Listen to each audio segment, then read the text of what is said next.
ఈ రోజు కథ నా నువ్వు నేను రచించిన వారు వనజగారు. నా వైపు ఎవరో చూపుల బాణాలు వేస్తున్నారే అనుకుంటూ అటు చూస్తే ఇంకెవరో సునీతనే మా అమ్మ వైపు తిరిగి హిహిహి అంటూ పల్లికిలించి నేను ముందుకు వెళ్తుంటే సునీతనే నా దగ్గరికి వచ్చి, అంతేలే, నడుం వంగాల్సిన చోట ఎందుకు వంగదు, మేం పాప బుజ్జి అంటే చేయలేని పనినే, అత్తయ్య ఒక్క చూపుకే వచ్చేసింది, సంతోషం, ఎక్కడ కూడా పని చేయకుండా మీ అత్త కోపానికి బలవ్వకుండా దేవుడు నీకు కాస్త మంచి బుద్ధి ఇచ్చాడు, ఇవి నేను లోపల పెట్టేస్తాను, నువ్వు తేవలసినవేమన్నా ఉన్నాయేమో చూడుకో అంది మా సునీత. హామా అంటూ ఇప్పుడు మా సునీత ఇంటి దగ్గర పని చేయలేదని తిట్టిందా, లేక ఇక్కడ పని చేస్తున్నా అని పొగిడిందా ఏమిటో అనుకుంటూ మళ్ళీ నేను లోపలికి వెళ్తే విమల అత్తయ్య దేవుడికి పెట్టాల్సిన బట్టలు తను తీసుకొని ముడుపు కట్టిన బ్యాగ్ నన్ను తీసుకొని వెనక్కి చూడకుండా బయటికి పదమంది. సరే అత్తయ్య అంటూ నేను అలాగే చేశాను. విమల అత్తయ్య మరోసారి పూజ చేసి బయటికి వచ్చింది. నేను వెళ్ళి మా కారు, అదేలేండి మా ఆయన కారులో కూర్చున్నాను. బ్యాక్ సీట్లో కూర్చుంటే నువ్వు విరాట్ పక్కన కూర్చోవసదా అంటూ మా అత్తయ్య చెప్పేసరికి ఓకే అత్తయ్య అంటూ వెళ్ళి డ్రైవర్ సీట్ పక్కన కూర్చున్నాను నేను. విరాట్ ఇంకా వర్మ అంకుల్ ఇంటిని లాక్ చేసి వచ్చి సీట్లో కూర్చున్నారు. అత్తయ్య మళ్ళీ కిందికి దిగి 2 కార్లు పూజించి కొబ్బరికాయ కొట్టాక మా కారు ముందుకు కదిలి అత్తయ్య ఎదురు వచ్చేలాగా చేసింది. మా వెనక నాన్న వాళ్ళు ఉండే కార్ కూడా వస్తూ ఉంది. కాస్త నడిచి అత్తయ్య కూడా మా కారు ఎక్కేసరికి ఇక మాకు తిరిగే లేదు అంటూ 2 కార్లు దూసుకుపోయాయి. విరాట్ అయితే గాగుల్స్ పెట్టుకుని చాలా సాఫ్ట్ డ్రైవింగ్ చేస్తున్నాడు. నేను అతని వంక చూస్తూ సైడ్ కొడుతూ మళ్ళీ వద్దులే, దేవుడి దగ్గరికి వెళ్ళేటప్పుడు ఇలాంటి పిచ్చి పిచ్చి పనులు చేయకూడదు అనుకుంటూ బుద్ధిగా విండో దించి బయటకి చూస్తూ ఉన్నాను. మేం బయలుదేరేసరికి టైం 7 అవుతూ ఉండింది. అంటే బయట నుంచి మంచి సీనరీ ఉందిగా, వసు దోమలు వస్తాయి, విండో క్లోజ్ చేయి అని అత్తయ్య అనడంతో ఓ షిట్, కార్లో ఈవిడ కూడా ఉంది కదా, ఒసే పండు చూసుకొని ప్రవర్తించే అని నాకు నేనే చెప్పుకొని విండో క్లోజ్ చేసి సరే బోర్ కొడుతుంది పాటలన్నా విందామని, అదైతే అత్తయ్య ఏమనరు అనుకుంటూ ఎఫ్ఎం ఆన్ చేస్తే కేవు కేక సాంగ్ ఫుల్ స్పీడ్ అండ్ సౌండ్తో వచ్చి ఆంటీ మిర్రర్ చూపుల్లో నన్ను కాల్చేలాగా చేసింది. విరాట్ నా వైపు చూసి మళ్ళీ డ్రైవింగ్లో బిజీ అయిపోయాడు. ఒసే పండుదానా, నీకు కాస్తన్న తెలివి అనేది ఉందా, శుభమా అని గుడికి వెళ్తుంటే నువ్వు నీ ఐటెం సాంగ్స్ గోలా కాస్తుంటే అత్తయ్య కొట్టేవారేమో చూసుకొని నా అంతరాత్మ తిట్టిపోసేసరికి మంచి భక్తి సాంగ్స్ నా ఫోన్ యూట్యూబ్లో పెట్టించి బ్లూటూత్ కనెక్ట్ చేశాను. అవి వింటూ అందరం మనశ్శాంతిగా వింటూ జర్నీని ఎంజాయ్ చేస్తుంటే 1-2 గంటల టైం కరిగిపోయింది అన్నమాట. అప్పటికే నన్ను ప్రకృతి పిలుస్తుంది. విరాట్కి చెప్దామంటే ఏమంటాడో, విమల అత్తయ్యని అడుగుదామంటే ఏమంటాడో అనుకుంటూ చాలాసేపు అలాగే ఓర్చుకున్నా.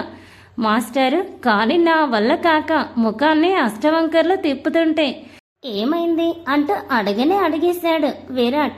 ఏమైంది వసు, కాస్త సాఫ్ట్గా అడిగాడు విరాట్. ఏం లేదు విరాట్ అంటూ సాధ్యమైనంత నార్మల్గా చెప్పాను. నా వంక డౌట్గా చూస్తూనే డ్రైవింగ్ చేస్తున్నాడు. పండు ముఖం దానా, ఇలాంటివన్నీ నువ్వు ఇంటి దగ్గరే చూసుకొని రావాలి కదా, ఇప్పుడు చూడు ఎన్ని తిప్పలు వచ్చాయో, నువ్వు కార్ని గబ్బు చేసేలాగా ఉన్నావు అని అంతరాత్మ తీడుతూ ఉంటే హే చి నువ్వు పక్కకు వెళ్ళు అంటూ దాని పీక నొక్కే ఇంక నన్ను ఆపుకోవడం కష్టమై విరాట్ సైడ్ కాస్త తల వంచి వేలెత్తి చూపించాను. 1వ తరగతి పిల్లలాగా. కానీ విరాట్ విండోల నుండి బయటికి చూస్తూ ఉండటం వల్ల నన్ను గమనించలేదు. ఏమైనా కావాలా వసు అని విమల ఆంటీ అడగటంతో అమ్మో అనుకుంటూ ఏం లేదత్తయ్య, విరాట్ షర్ట్ మీద ఏదో పడితే తుడుస్తున్నా అంటూ మళ్ళీ నా సీట్లో కూర్చున్నా. 5 నిమిషాలకి కారు ఆగినట్టు అనిపించడంతో ఏమైందా అనుకుంటూ బయటకి విరాట్ వంక చూసేసరికి మమ్మీ రెస్ట్ రూమ్కి వెళ్ళొస్తాను అంటూ కారు ఒక సైడ్ ఆపి ఎదురుగా కనిపిస్తున్న హోటల్లోకి వెళ్ళాడు విరాట్. అబ్బా నా కోసమే విరాట్ కూడా వచ్చేలా. చీచి, ఇదేంటి నేను ఇంత తింగర్దాన్లాగా మాట్లాడుతున్నా అని నా మొటిక్కాయ నేనే వేసుకొని తను గాడ్ అనుకుంటూ ఉంటే, వసు నువ్వు కూడా వెళ్తామేమో, వెళ్ళిరా అని చెప్పింది అత్తయ్య. హా అత్తయ్య అని నేను పరుగు లోపలికి హోటల్లోకి వెళ్ళగానే విరాట్ నా చేతుల్లో ఒక టోకెన్ పెట్టి, లేడీస్ రెస్ట్ రూమ్స్ అటువైపు ఉన్నాయి పద అని చెప్పాడు. మీకు కూడా జర్నీలో ఇలా ఎప్పుడైనా జరిగిందా? అమ్మో, నా విరాట్ బంగారమే, నిజంగా ఇంత బాగా అర్థం చేసుకున్నాడు నేను చెప్పకపోయినా అని మురిపంగా విరాట్ని చూసుకుంటూ అతని వెనకే వెళ్ళాను నేను. ఏదో మంచి హోటల్ అయినందువల్ల ఏమో వాష్రూమ్స్ కూడా చాలా క్లీన్గా ఉన్నాయి. నేను బయటికి వచ్చేంత వరకు విరాట్ అక్కడే నిలబడ్డంతో అతని వైపు చూసి చిన్నగా నవ్వి వచ్చాను. ఓయ్ అని పిలిచాను. నేను ఏంటి అన్నట్టు చూశాడు విరాట్.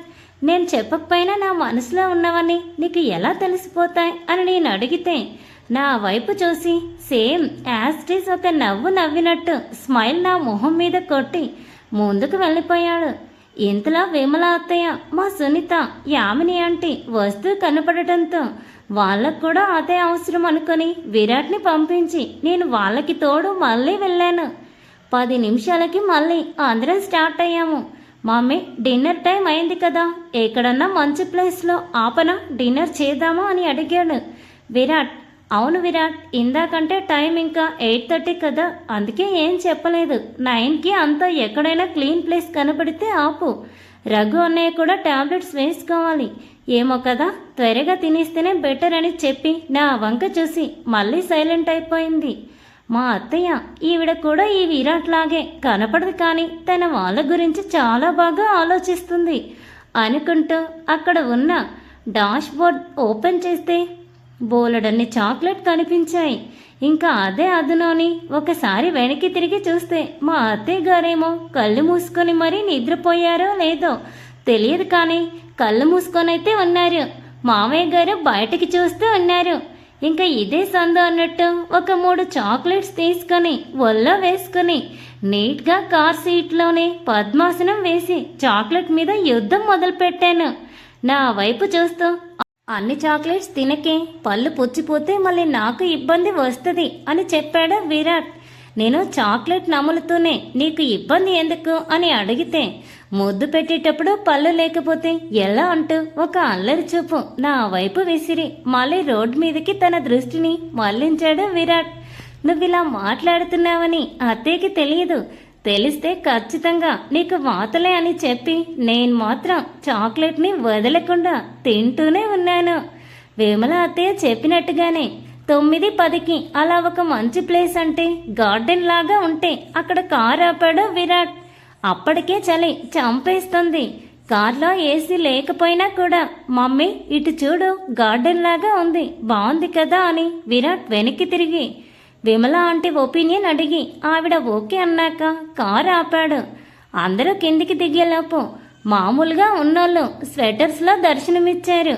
వేసుకుంటే వేసుకోండి, నాకు చలిగా ఉంది, నేను కూడా నా స్వెటర్ వేసుకుంటాను అని మా బ్యాగ్స్ ఉన్న డిక్కీ ఓపెన్ చేసి చూస్తే నా స్వెటర్. ఇప్పుడు పండు పరిస్థితి ఏమంటారు? Thanks for watching. Please subscribe my channel for more videos.